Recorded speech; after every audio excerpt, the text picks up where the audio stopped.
اس کے راستے کے اندر. الراکعون ساجدون، رکوع اور سجدے، رکوع کے مطلب بھی جھکنا ہے اور سجدے کا میں مبالغہ ہے، اور زیادہ جھک جانا.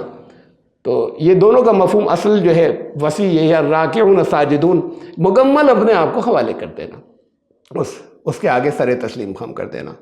تو صرف یہی کر دینا نہیں، اس میں کیا ہے کہ یہی جیسے حامدون تھا کہ کیسے الامرون بالمعروف والناہون عن المنکر، خالی اتنا سا نہیں کہ خود کچھ کہا، ہم نے رکوع کیے، ہم نے سجدے کیے نہیں، ہم نے اپنے آپ کو حوالے کر دیا. حوالے کر دینے کا تقاضا یہ ہے کہ الامرون بالمعروف، جو اس نے چاہا ہے، جو معروف باتیں، اس کے لوگوں کو تاکید کرنا.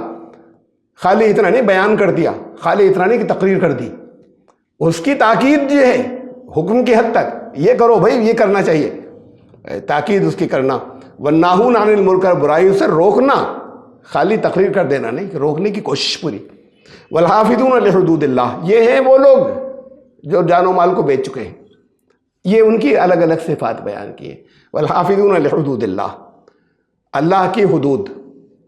حدود کیا ہے؟ سیمائیں، باؤنڈریز اللہ نے مقرر کر دی. جیسے کھیل کے میدان میں باؤنڈریز ہوتی ہیں، جب تک یعنی کھیل کے لیے ضروری ہے کہ باؤنڈری مقرر ڈیفائن کر دی جائے، ایسی کہ جو بہت واضح ہو، ورنہ پتہ ہی نہیں چلے گا کہ ہاکی میں، فٹ بال میں کہ بال باہر گئی اندر آئی، کہ کوئی رف نہیں، بہت واضح ہو، بالکل ڈیفائنڈ ہو کہ یہ ہے حد، اس حد کو پار نہیں کرنا ہے.